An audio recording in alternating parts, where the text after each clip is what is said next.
Hola mis queridos amigos, una nueva enseñanza. Esta vez la palabra la encontramos en Gálatas 3:27 y dice, porque todos los que habéis sido bautizados en Cristo, de Cristo estáis vestidos. Y me gustaría hablar de exactamente esto. ¿Qué es estar vestido de Cristo? ¿Qué significa estar vestido de Cristo? Según un Una definición que encontré dice que es adoptar su carácter, su mente y sus acciones. Y vamos a ver esto desglosado porque me pareció bastante interesante eh, analizar esta definición.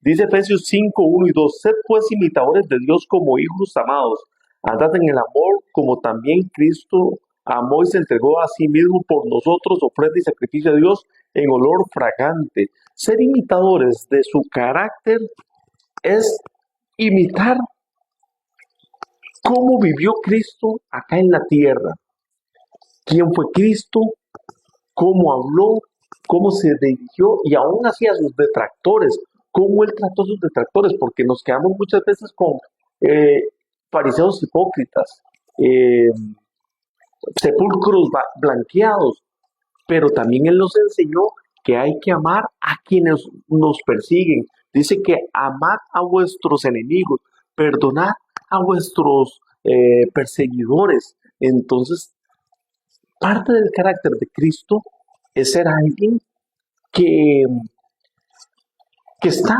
alineado a su mente, alineado a sus acciones, alineado a su discurso y no tomar discursos de forma privada o independiente de Cristo. Entonces, yo no puedo decir algo que vaya diferente o que no esté alineado a la palabra de Dios. Dice que más el fruto del Espíritu es amor, gozo, paciencia, benignidad, bondad, fe, mansedumbre, templanza. Contra tales cosas no hay ley. El fruto del Espíritu Santo muestra la definición perfecta de cuál fue el carácter de Cristo y de cuál debe ser el carácter de un cristiano como seguidor de Cristo. Amor, gozo, paciencia, benignidad, bondad, fe, mansedumbre, templanza. Ahora, dice que nosotros tenemos la mente de Cristo. Tener la mente de Cristo, dice según 1 Corintios 2:16, porque ¿quién conoció la mente del Señor? ¿Quién le instruirá? Mas nosotros tenemos la mente de Cristo. Tener la mente de Cristo es adoptar su propósito y su plan, tomando las decisiones que reflejen su carácter y su voluntad. Mi plan, mi propósito aquí en la tierra, yo la debo alinear a la mente de Cristo, a lo que Jesús piensa de mí y quiere que yo haga en esta tierra. Ese, eso es alinear la mente y tener la mente de Cristo.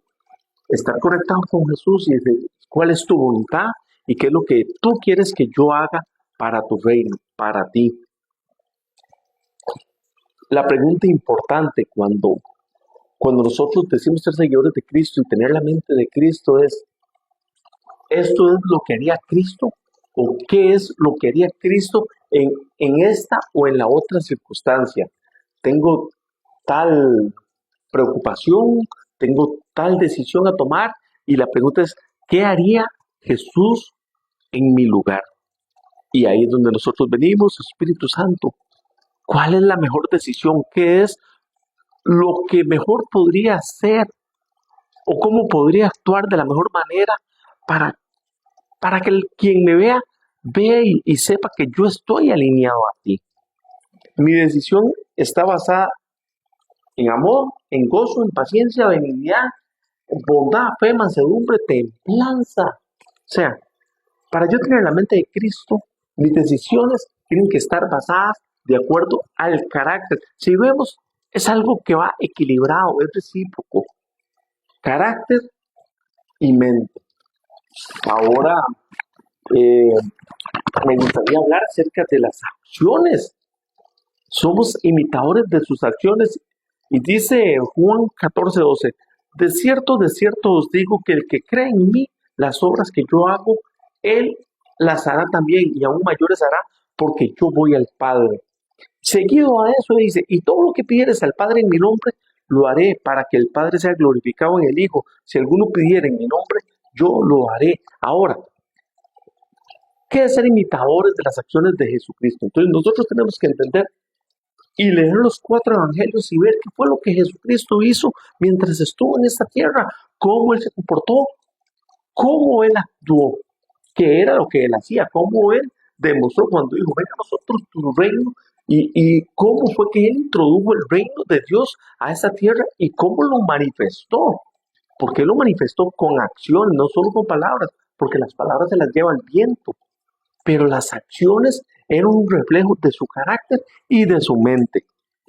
Jesús no solo hizo milagros y prodigios, sanando enfermos, liberando endemoniados, resucitando muertos, sino que también le dio autoridad a sus discípulos a que fuesen e hicieran las mismas cosas. Imagínense, dice Lucas 9, 1 y 2, habiendo reunido a sus 12 discípulos, les dio poder y autoridad sobre todos los demonios para sanar enfermedades y los envió a predicar el reino de Dios y a sanar a los enfermos. Lucas 9, 1, 2. Ahora, vamos a ponernos en contexto. Cuando Jesús viene, Israel, los judíos estaban subyugados, estaban bajo el yugo del Imperio Romano, y el Imperio Romano los estaba ahogando en impuestos, en leyes muy fuertes, crucifixiones. Cualquiera que se opusiera al reino, pues sufría consecuencias muy graves. El pueblo estaba ahogado, como les digo, en esos impuestos, y estaban fastidiados por el Imperio Romano. Entonces la gente esperaba un Cristo, un Mesías, que significa ungido, alguien que iba a venir a libertarlos. Entonces Jesús, cuando lee Isaías 61:1, dice, el Espíritu del Señor está sobre mí y me ha ungido el Señor para dar libertad a los cautivos, etcétera, etcétera. Él, cuando se proclama como el ungido, como el Mesías, quien entendió, quien le escuchó hablar, esperaban un reino mesiánico, pero diferente. No a lo que Jesús vino a mostrar, en lo que vino a entregar y a introducir a esta tierra, sino que esperaban un Mesías que con una milicia, que venían armados y que iban a derrocar el reino o el imperio romano y los iban a liberar de ese yugo. Pero por lo contrario, Jesús viene y les dice, amen a sus enemigos, amen a los romanos, oren por ellos. En lugar de maldecirlos, bendígalos. Imagínense el contraste de lo que la gente estaba esperando en ese momento a lo que Jesús vino a enseñar y lo que vino a demostrar en esta tierra. Ahora dice que nosotros debemos ser imitadores de sus acciones. ¿Y cuáles eran esas acciones? Pues te están persiguiendo. Padre, bendícelos. Alguien te hace mal. Qué difícil es. Lo bendigo, lo perdono. Dice que amen a sus enemigos. Amo a esa persona que me causó revuelo, que me hizo daño, que me provocó ira, que me provocó enojo, que me tiene enfermo por X o Y que me haya hecho. Y todavía le preguntaron, ¿y cuántas veces hay que perdonar? ¿Hasta 7 veces? Y él les dice, no, hasta 70 veces 7, que era prácticamente un número infinito. O sea, el perdón es ilimitado. No es porque yo perdono, pero ya mañana no. Sino que el perdón es continuo, el amor es continuo. Entonces, imagínense qué diferencia de lo que nosotros como seres humanos esperaríamos, un libertador, alguien que venga y que se levante en arma por nosotros y que derrote a nuestros enemigos contra o versus a alguien que venga o que vino y nos dijo, amen a sus enemigos, perdonen a quienes los ofenden y tiéndale más bien su mano. Imagínense, ¿en dónde quedó esto demostrado?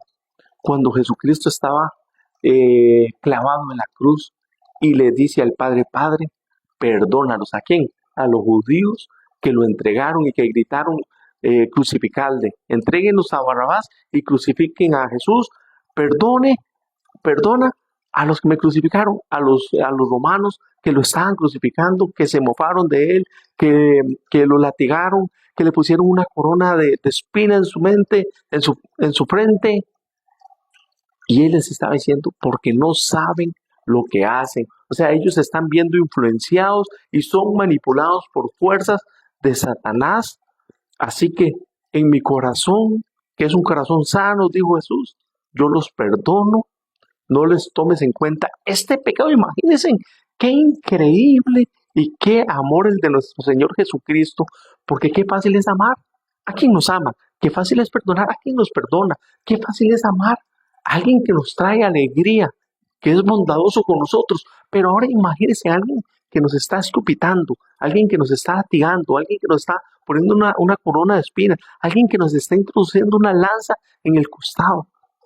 Le está diciendo, perdónalos porque no saben lo que hacen. Y desde la cruz demostró amor y extendió sus brazos a esas personas, aun aquellos que lo negaron, aun aquellos que lo vendieron, aun aquellos que lo traicionaron, porque en su corazón no había maldad y lo único que había era amor para esta unidad, esta humanidad.